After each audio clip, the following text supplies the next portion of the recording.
Hello.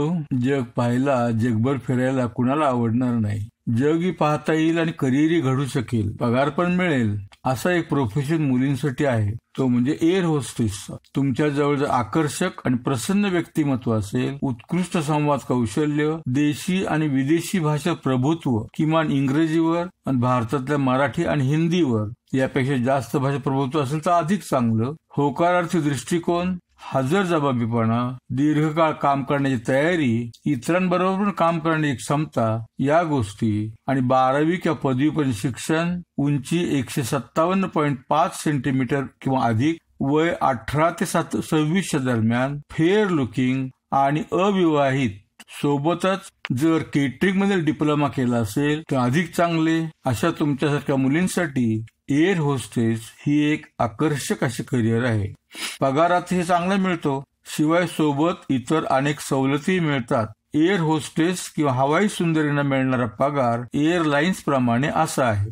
Indigo 3,80,000 दर वर्षाला, spice jet 4,26,000 रुपये, Go Air 3,74,400, Jet Airways 4,20,000, Air India 4,80,000, Singapore Airlines 1,200 ते 5,500 म्हणजे सुमारे 88,800 ते 4,07,000 रुपये. ब्रिटिश एअरवेज सरासरी 13,000 पाऊंड म्हणजे 12,22,000 रुपये. लुफ्थान्सा 6,16,982 रुपये. एअर फ्रान्स 16,200 युरो ते 51,700 युरो म्हणजे सुमारे 4,25,600 ते 45,49,600 रुपये. स्विस एअर मध्ये 10,92,129 ते 11,70,123 रुपये. कतार एअरलाइन्स मध्ये 1922 ते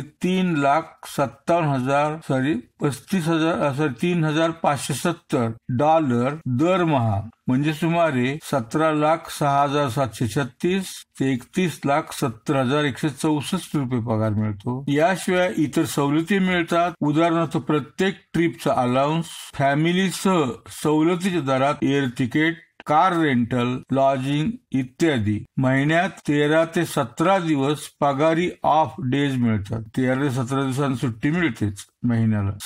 सेवानिवृत्तीचे फायदे, आयुर्विमा, हेल्थ इन्शुरन्स, किट अलाउन्स इत्यादी इतर फायदे मिळतात पगाराशिवाय. एअर होस्टेसना पगारातही चांगला मिळतो. सारं जग पाहायला मिळतं. एवढंच नव्हे तर वेगवेगळ्या संस्कृतीच्या लोकांना, राष्ट्रीय आंतरराष्ट्रीय राजकीय नेत्यांना, बिझनेस टायकून्सना, वेगवेगळ्या क्षेत्रातल्या सेलिब्रिटीजना भेटण्याची संधी मिळते. ते वेगळंच.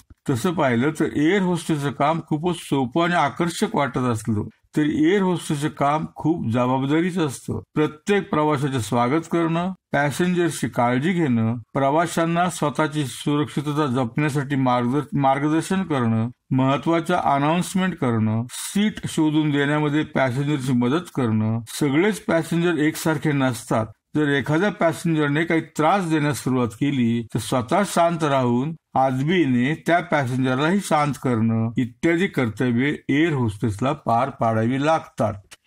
एअर होस्टेस होण्यासाठी एअरलाइन्स कंपन्याकडून घेतल्या जाणाऱ्या स्पर्धा परीक्षेत तुम्हाला उत्तीर्ण व्हावं लागेल. सदर परीक्षेत लेखी परीक्षेबरोबर ग्रुप डिस्कशन आणि इंटरव्ह्यू असे 3 भाग असतात. सदर परीक्षेला बसण्यासाठी 12वी नंतरचा 6 ते 12 महिन्याचा सर्टिफिकेट कोर्स किंवा 12वी नंतरचा 1 वर्षाचा डिप्लोमा कोर्स किंवा ग्रॅज्युएशन नंतरचं post graduate diploma in air hostess training आणि हॉस्पिटॅलिटी मॅनेजमेंट किंवा 12वी नंतर ची 3 वर्षाची bachelor of hospitality and travel management किंवा bachelor of science in air hostess training किंवा BSc इन एव्हिएशन यापैकी एक पदवी तुम्ही मिळवायला हवी. सदरी लेखी परीक्षा ही ऍप्टिट्यूड आणि रिझनिंगची असते. प्रश्न मल्टिपल चॉईस आणि ऑब्जेक्टिव्ह स्वरूपाचे असतात. लेखी परीक्षेनंतर होणार असलेल्या ग्रुप डिस्कशन मध्ये तुमची जागरूकता, संवाद कौशल्य, नेतृत्व गुण, ऍप्टिट्यूड इत्यादी तपासली जाते. त्यानंतर इंटरव्ह्यू मध्ये तुमचे एकूणच व्यक्तिमत्व पारखलं जातं. निवड झाल्यावर एअरलाइन्स कडून तुम्हाला 6 महिन्याचे प्रशिक्षण दिले जाते. एअर होस्टेसच्या जॉबसाठी हॉस्पिटॅलिटी मॅनेजमेंट, केटरिंग एव्हिएशन इत्यादीतील योग्य ते ट्रेनिंग आणि कोर्सेस देणाऱ्या अनेक संस्था उपलब्ध आहेत. त्यांची यादी पुढे टेक्स्टच्या स्वरूपात दिलेली आहे.